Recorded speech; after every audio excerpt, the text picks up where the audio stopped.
بسم اللہ الرحمن الرحیم۔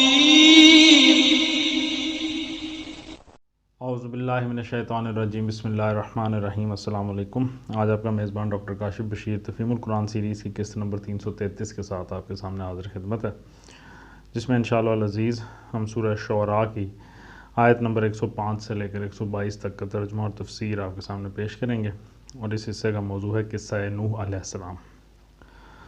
بسم اللہ الرحمن الرحیم۔ کذبت قوم نوح المرسلین، ترجمہ قوم نوح علیہ السلام نے رسولوں کو جھٹلایا۔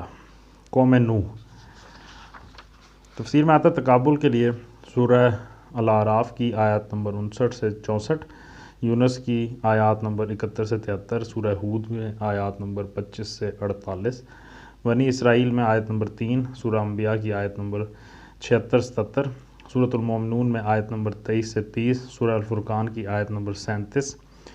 اس کے علاوہ قصہ نوح علیہ السلام کی تفصیلات کے لیے قرآن مجید کے حسب ذیل مقامات بھی پیش نظر ہیں، جیسے کہ سورۃ العنکبوت کی آیت نمبر 14-15، سورہ صافات کی آیت نمبر 75 سے 82، سورہ القمر کی آیت نمبر 9 سے 15، اور سورہ نوح جو ہے وہ مکمل۔ رسولوں کو جھٹلایا۔ تفسیر میں آتا ہے اگرچہ انہوں نے ایک ہی رسول کو جھٹلایا تھا، لیکن چونکہ رسول کی تکذیب در حقیقت اس دعوت اور پیغام کی تکذیب ہے جسے لے کر وہ اللہ تعالیٰ کی طرف سے آتا ہے، اس لیے جو شخص یا گروہ کسی ایک رسول کا بھی انکار کر دے وہ اللہ تعالیٰ کی نگاہ میں تمام رسولوں کا منکر ہے۔ یہ ایک بڑی اہم اصولی حقیقت ہے جسے قرآن میں جگہ جگہ مختلف طریقوں سے بیان کیا گیا ہے، حتیٰ کہ وہ لوگ بھی کافر ٹھہرائے گئے ہیں جو صرف ایک نبی کا انکار کرتے ہوں، باقی تمام انبیاء علیہ السلام کو مانتے ہوں۔ اس لیے کہ جو شخص اصل پیغام رسالت کا ماننے والا ہے وہ تو لازماً ہر رسول کو مانے گا، مگر جو شخص کسی رسول کا انکار کرتا ہے وہ اگر دوسرے رسولوں کو مانتا بھی ہے تو کسی عصبیت یا تقلید آبائی کی بنا پر مانتا ہے، نفس پیغام رسالت کو نہیں مانتا، ورنہ ممکن نہ تھا کہ وہی حق ایک پیش کرے تو یہ اسے مان لے اور وہی دوسرا پیش کرے تو یہ اس کا انکار کر دے، کیونکہ تمام رسولوں کا پیغام ایک ہی ہے۔ اذ قال لهم اخوهم نوح الا تتقون، ترجمہ یاد کرو جبکہ ان کے بھائی نوح علیہ السلام نے ان سے کہا تھا کیا تم ڈرتے نہیں ہو۔ تفسیر میں آتا ہے دوسرے مقامات پر حضرت نوح علیہ السلام کا اپنی قوم سے ابتدائی خطاب ان الفاظ میں آیا، جیسے کہ سورۃ المومنون کی آیت نمبر 23 میں ارشاد ہے کہ اللہ کی بندگی کرو، اس کے سوا تمہارا کوئی خدا نہیں ہے، تو کیا تم ڈرتے نہیں ہو۔ پھر سورہ نوح کی آیت نمبر 3 میں آیا کہ اللہ کی بندگی کرو اور اس سے ڈرو اور میری اطاعت کرو۔ اس لیے یہاں حضرت نوح علیہ السلام کے اس ارشاد کا مطلب محض خوف نہیں بلکہ اللہ کا خوف ہے، یعنی کیا تم اللہ سے بے خوف ہو گئے ہو، اس کے سوا دوسروں کی بندگی کرتے ہوئے تم کچھ نہیں سوچتے کہ اس باغیانہ روش کا انجام کیا ہوگا۔ دعوت کے آغاز میں خوف دلانے کی حکمت یہ ہے کہ جب تک کسی شخص یا گروہ کو اس کے غلط رویے کی بد انجامی کا خطرہ نہ محسوس کرایا جائے وہ صحیح بات اور اس کے دلائل کی طرف توجہ کرنے پر آمادہ نہیں ہوتا۔ راہ راست کی تلاش آدمی کے دل میں پیدا ہی اس وقت ہوتی ہے جب اس کو یہ فکر دامن گیر ہو جاتی ہے کہ اس کیس میں کسی ٹیڑھے راستے پر تو نہیں جا رہا جس میں ہلاکت کا اندیشہ ہو۔ انی لکم رسول امین، ترجمہ میں تمہارے لیے ایک امانت دار رسول ہوں۔ تفسیر میں آتا ہے اس کے دو مفہوم ہیں، ایک یہ کہ میں اپنی طرف سے کوئی بات بنا کر یا کم و بیش کر کے بیان نہیں کرتا بلکہ جو کچھ خدا کی طرف سے مجھ پر نازل ہوتا ہے وہی بے کم و کاست تم تک پہنچا دیتا ہوں، اور دوسرا مفہوم یہ ہے کہ میں ایک ایسا رسول ہوں جسے تم پہلے سے ایک امین اور راست باز آدمی کی حیثیت سے جانتے ہو۔ جب میں خلق کے معاملے میں خیانت کرنے والا نہیں ہوں تو خدا کے معاملے میں کیسے خیانت کر سکتا ہوں، لہٰذا تمہیں باور کرنا چاہیے کہ جو کچھ میں خدا کی طرف سے پیش کر رہا ہوں اس میں بھی ویسا ہی امین ہوں جیسا دنیا کے معاملات میں آج تک تم نے مجھے امین پایا ہے۔ فاتقوا اللہ واطیعون، ترجمہ لہٰذا تم اللہ سے ڈرو اور میری اطاعت کرو۔ تفسیر میں آتا ہے یعنی میرے رسول امین ہونے کا لازمی تقاضا یہ ہے کہ تم دوسرے سب مطاعوں کی اطاعت چھوڑ کر صرف میری اطاعت کرو اور جو احکام میں تمہیں دیتا ہوں ان کے آگے سر تسلیم خم کر دو، کیونکہ میں خداوند عالم کی مرضی کا نمائندہ ہوں۔ میری اطاعت خدا کی اطاعت ہے اور میری نافرمانی محض میری ذات کی نافرمانی نہیں بلکہ براہ راست خدا کی نافرمانی ہے۔ دوسرے الفاظ میں اس کا مطلب یہ ہے کہ رسول کا حق صرف اتنا ہی نہیں ہے کہ جن لوگوں کی طرف وہ رسول بنا کر بھیجا گیا ہے وہ اس کی صداقت تسلیم کر لیں اور اسے رسول برحق مان لیں، بلکہ اس کو خدا کا سچا رسول مانتے ہی آپ سے آپ یہ بھی لازم آ جاتا ہے کہ اس کی اطاعت کی جائے اور ہر دوسرے قانون کو چھوڑ کر صرف اسی کے لائے ہوئے قانون کا اتباع کیا جائے۔ رسول کو رسول نہ ماننا یا رسول مان کر اس کی اطاعت نہ کرنا، دونوں صورتیں دراصل خدا سے بغاوت کی ہم مانی ہیں اور دونوں کا نتیجہ خدا کے غضب میں گرفتار ہونا ہے۔ اسی لیے ایمان اور اطاعت کے مطالبے سے پہلے اللہ سے ڈرو کا تنبیہی فقرہ ارشاد فرمایا گیا تاکہ ہر مخاطب اچھی طرح کان کھول کر سن لے کہ رسول کی رسالت تسلیم نہ کرنے یا اس کی اطاعت قبول نہ کرنے کا نتیجہ کیا ہوگا۔ وما اسألکم علیہ من اجر ان اجریہ الا علی رب العالمین۔ ترجمہ: میں اس کام پر تم سے کسی اجر کا طالب نہیں ہوں، میرا اجر تو رب العالمین کے ذمے ہے۔ تفسیر میں آتا ہے یہ اپنی صداقت پر حضرت نوح علیہ السلام کی دوسری دلیل ہے۔ پہلی دلیل یہ تھی کہ دعوائے نبوت سے پہلے میری ساری زندگی تمہارے درمیان گزری ہے اور آج تک تم مجھے ایک امین آدمی کی حیثیت سے جانتے رہے ہو، اور دوسری دلیل یہ ہے کہ میں ایک بے غرض آدمی ہوں، تم کسی ایسے ذاتی فائدے کی نشاندہی نہیں کر سکتے جو اس کام سے مجھے حاصل ہو رہا ہو یا جس کے حصول کی میں کوشش کر رہا ہوں۔ اس بے غرضانہ طریقے سے کسی ذاتی نفع کے بغیر جب میں اس دعوت حق کے کام میں شب و روز اپنی جان کھپا رہا ہوں، اپنے اوقات اور اپنی محنتیں صرف کر رہا ہوں اور ہر طرح کی تکلیفیں اٹھا رہا ہوں، تو تمہیں باور کرنا چاہیے کہ میں اس کام میں مخلص ہوں، ایمانداری کے ساتھ جس چیز کو حق جانتا ہوں، جس چیز کی پیروی میں خلق خدا کی فلاح دیکھتا ہوں وہی پیش کر رہا ہوں۔ کوئی نفسانی جذبہ اس کا محرک نہیں ہے کہ اس کی خاطر میں جھوٹ گھڑ کر لوگوں کو دھوکہ دوں۔ یہ دونوں دلیلیں ان اہم دلائل میں سے ہیں جو قرآن مجید نے بار بار انبیاء علیہم السلام کی صداقت کی ثبوت میں پیش کی ہیں اور جن کو وہ نبوت کے پرکھنے کی کسوٹی قرار دیتا ہے۔ نبوت سے پہلے جو شخص ایک معاشرے میں برسوں زندگی بسر کر چکا ہو اور لوگوں نے ہمیشہ ہر معاملے میں اسے سچا اور راست باز آدمی پایا ہو، اس کے متعلق کوئی غیر متاثر آدمی مشکل ہی سے یہ شک کر سکتا ہے کہ وہ یکا یک خدا کے نام سے اتنا بڑا جھوٹ بولنے پر اتر آئے گا کہ اسے نبی نہ بنایا گیا ہو اور وہ کہے کہ خدا نے مجھے نبی بنایا ہے۔ پھر دوسری اس بات سے بھی اہم تر بات یہ ہے کہ ایسا سفید جھوٹ کوئی شخص نیک نیتی کے ساتھ تو نہیں گھڑ سکتا، لا محالہ کوئی نفسانی غرض ہی اس فریب کاری کی محرک ہوگی، اور جب کوئی شخص اپنی اغراض کے لیے اس طرح کی فریب کاری کرتا ہے تو اخفاء کی تمام کوششوں کے بعد یعنی چھپانے کی تمام کوششوں کے باوجود اس کے آثار نمایاں ہو کر رہتے ہیں۔ اسے اپنے کاروبار کو فروغ دینے کے لیے طرح طرح کے ہتھ کنڈے استعمال کرنے پڑتے ہیں جن کے گھناؤنے پہلو گرد و پیش کے معاشرے میں چھپائے نہیں چھپ سکتے، اور مزید برآں وہ اپنی پیری کی دکان چمکا کر کچھ نہ کچھ اپنا بھلا کرتا نظر آتا ہے۔ نذرانے وصول کیے جاتے ہیں، لنگر جاری ہوتے ہیں، جائیدادیں بنتی ہیں، زیور گھڑے جاتے ہیں اور فقیری کا آستانہ دیکھتے دیکھتے شاہی دربار بنتا چلا جاتا ہے۔ لیکن جہاں اس کے برعکس نبوت کا دعویٰ کرنے والے شخص کی ذاتی زندگی ایسے فضائل اخلاق سے لبریز نظر آئے کہ اس میں کہیں ڈھونڈے سے بھی کسی فریب کارانہ ہتھ کنڈے کا نشان نہ مل سکے اور اس کام سے کوئی ذاتی فائدہ اٹھانا تو درکنار، وہ اپنا سب کچھ اسی خدمت بے مزدگی کی نظر کر دے، وہاں جھوٹ کا شبہ کرنا کسی معقول انسان کے لیے ممکن نہیں رہتا۔ کوئی شخص جو عقل بھی رکھتا ہو اور بے انصاف بھی نہ ہو یہ تصور نہیں کر سکتا کہ آخر ایک اچھا بھلا آدمی جو اطمینان کی زندگی بسر کر رہا تھا کیوں بلا وجہ ایک جھوٹا دعویٰ لے کر اٹھے، جبکہ اسے کوئی فائدہ اس جھوٹ سے نہ ہو، بلکہ وہ الٹا اپنا مال، اپنا وقت اور اپنی ساری قوتیں اور محنتیں اس کام میں کھپا رہا ہو اور بدلے میں دنیا بھر کی دشمنی مول لے رہا ہو۔ ذاتی مفاد کی قربانی آدمی کے مخلص ہونے کی سب سے زیادہ نمایاں دلیل ہوتی ہے۔ یہ قربانی کرتے جس کو سالوں بیت جائیں اسے بدنیت یا خود غرض سمجھنا خود اس شخص کی اپنی بدنیتی کا ثبوت ہوتا ہے جو ایسے آدمی پر یہ الزام لگائے۔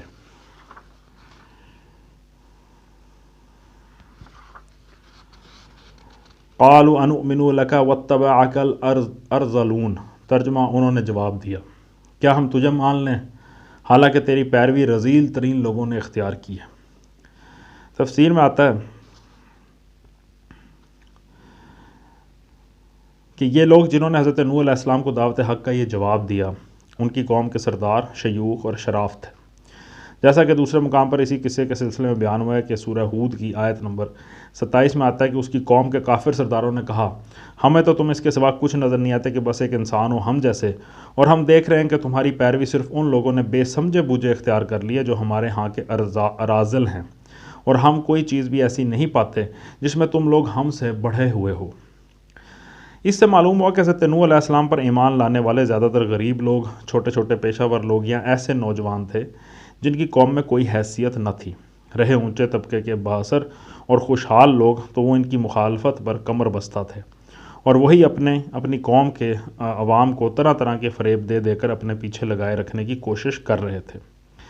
اس سلسلے میں جو دلائل وہ حضرت نوح علیہ السلام کے خلاف پیش کرتے تھے ان میں سے ایک استدلال یہ تھا کہ اگر نوح کی دعوت میں کوئی وزن ہوتا تو قوم کے عمراء، علماء، مذہبی پیشوا، معززین اور سمجھدار لوگ اسے قبول کرتے، لیکن ان میں سے تو کوئی بھی شخص اس پر ایمان نہیں لایا۔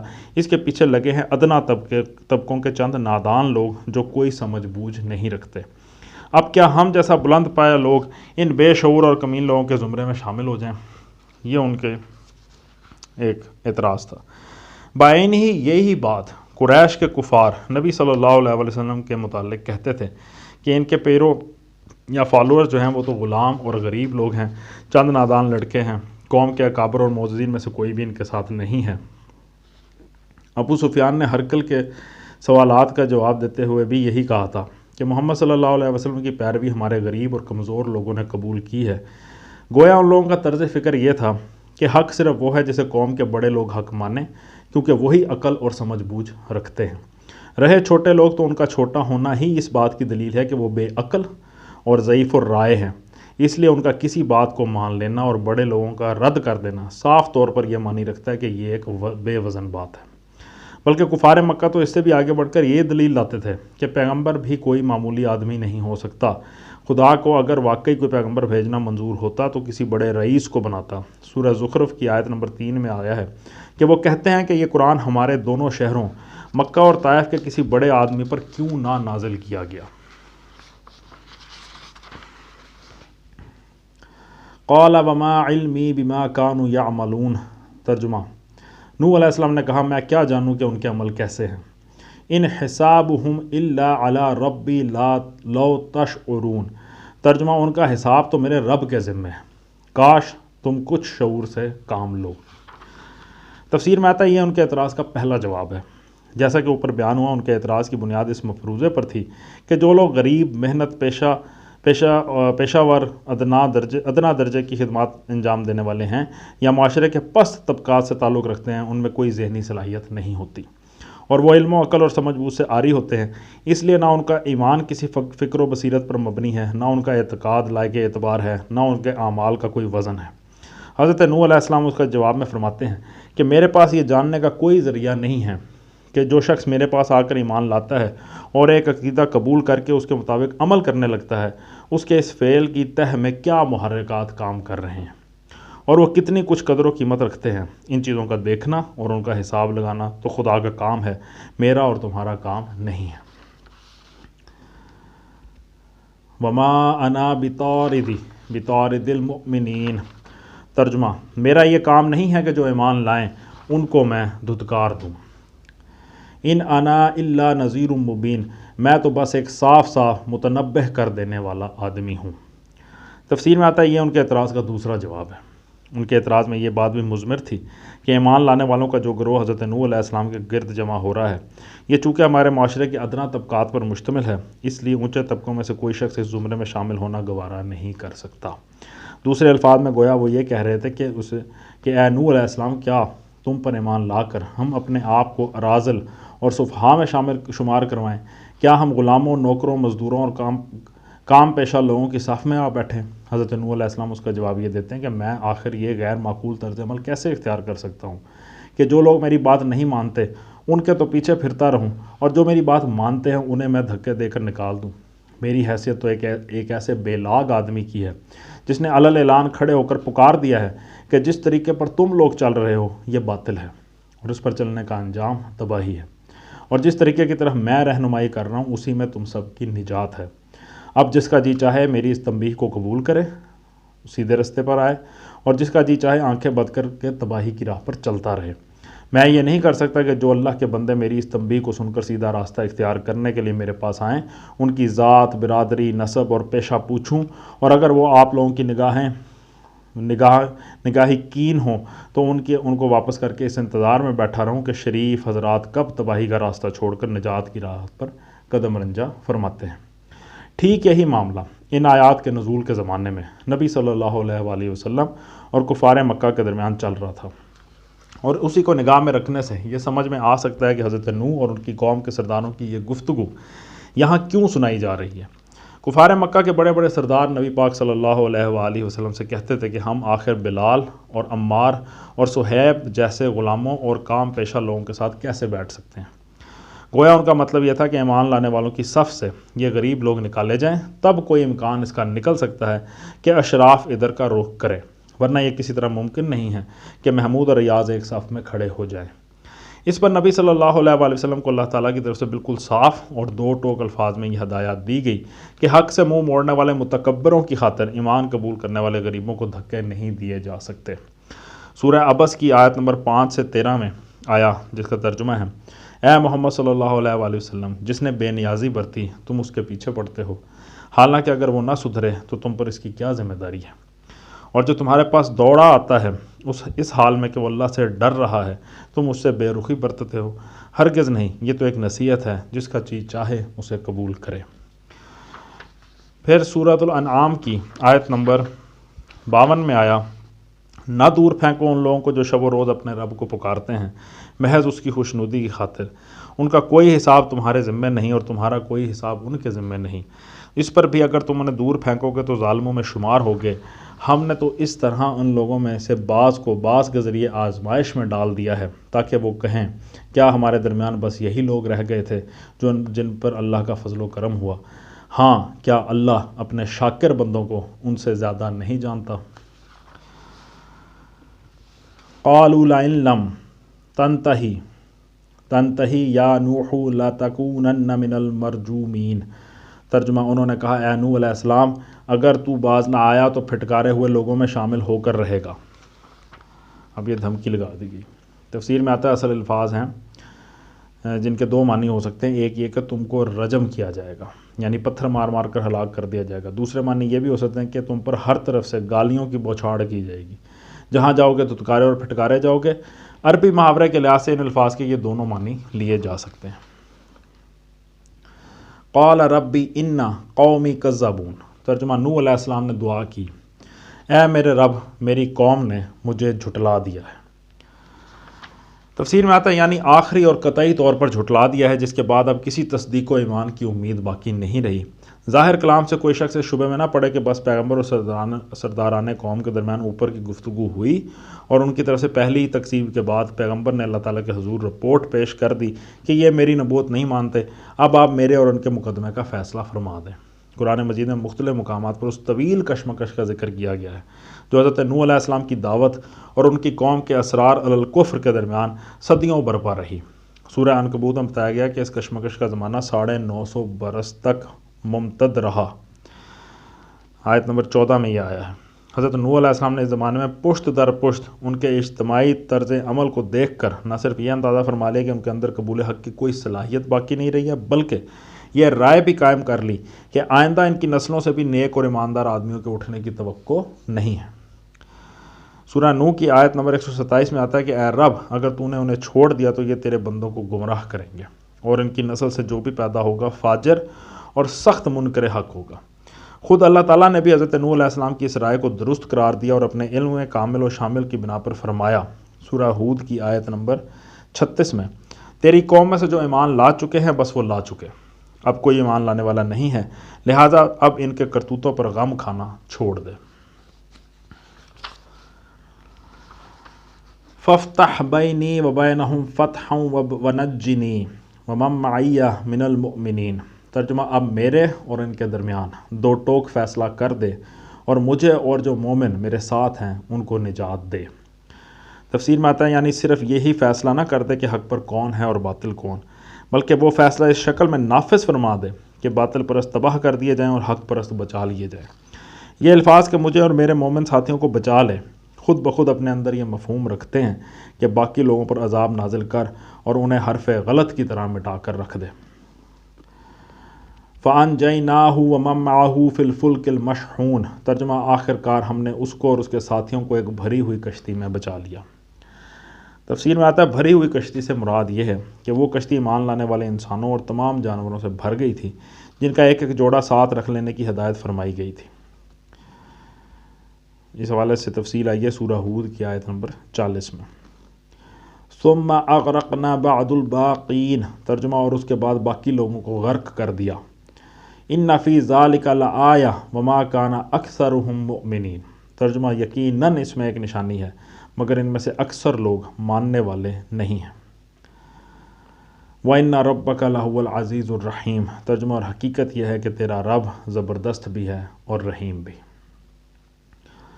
صدق اللہ العلی العظیم۔ الحمدللہ آج ہم نے سورہ شعراء کی آیت نمبر 122 تک کا ترجمہ اور تفسیر آپ کے سامنے پیش کرنے کی کوشش کی ہے۔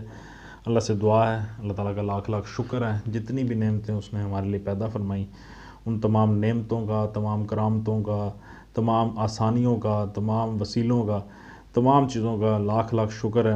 اللہ سے دعا ہے کہ اللہ تعالیٰ ہمارے اوپر اسی طرح اپنا کرم کا سایہ قائم رکھے اور ہماری ناشکریوں سے درگزر فرمائے، ہمیں معاف فرمائے۔